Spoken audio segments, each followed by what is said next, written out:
মসজিদের মধ্যে কথা বলতে বলতে জনগণের সাথে হঠাৎ করে অজ্ঞান হয়ে যাও, মৃগী রোগীর মতন হয়ে যাও। এই কথা শোনার পরে সাঈদ ইবনে আমির বলল, আমিরুল মুমিনিন, আমার জায়গায় যদি আপনিও থাকতেন আপনিও জ্ঞান হারিয়ে ফেলতেন। সে বলল, আমিরুল মুমিনিন, আমি তখন ইসলাম ধর্ম গ্রহণ করি নাই, তখন আমি মুশরিক।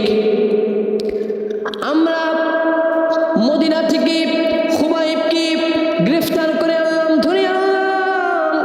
আনার পরে খুবাইবকে বললাম, ও খুবাইব, ঈমান ছেড়ে দাও। খুবাইব ছাড়লো না।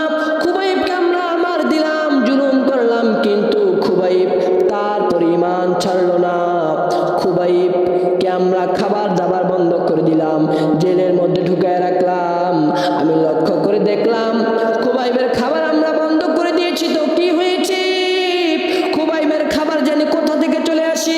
খুবাইবের খাবার জান্নাত থেকে আল্লাহ পাঠিয়ে দেন। সুবহানাল্লাহ পড়েন।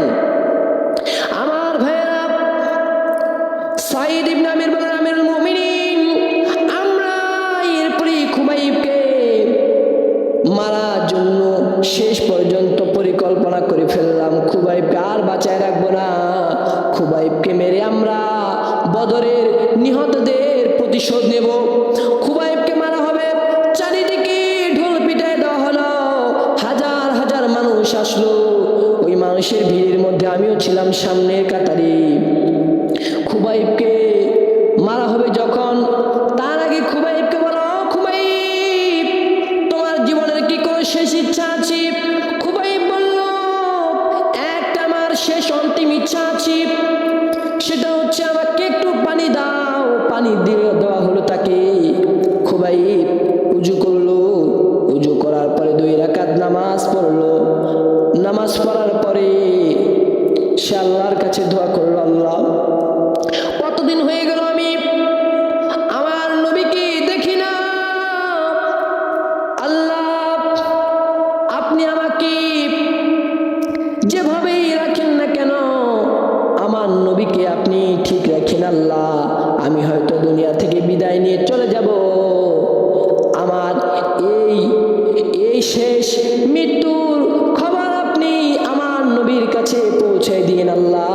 এই দোয়া করার পরে তারা এবার খুবাইবকে শুলের মধ্যে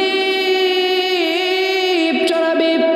তারা খুবাইবকে নিয়ে শুলের মধ্যে যাওয়া শুরু করলো। খুবাইবকে ধরা লাগে নাই, খুবাইবকে ধরতে হয় নাই। খুবাইব দৌড়ায় দৌড়ায় যায়, তারা পিছে পিছে যায়। তারা বলে, ও খুবাইব, তোমার তো এখনই মৃত্যু হবে। খুবাইব বলে, না না, আমার মৃত্যু হবে না, আমি জান্নাতের দিকে ছুটতেছি, আমি জান্নাত দেখতে পাইতেছি। সুবহানাল্লাহ পড়েন।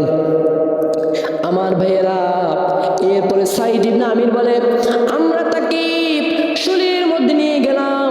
শুলির মধ্যে নিয়ে যাওয়ার পরে তাকে আমরা বললাম, ও সাঈদ, তোমার এই জায়গায় যদি মুহাম্মদ সাল্লাল্লাহু আলাইহি ওয়াসাল্লাম আনা হয়, তাকে তুমি পছন্দ করো?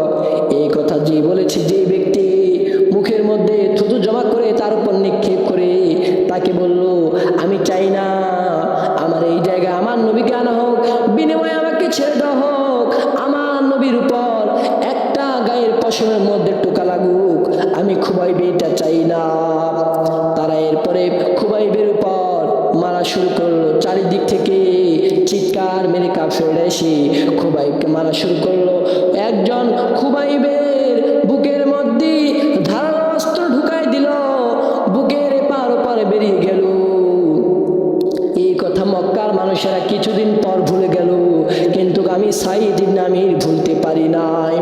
আজও আমার সেই কথা মনে হয়। ও আমিরুল মুমিনিন,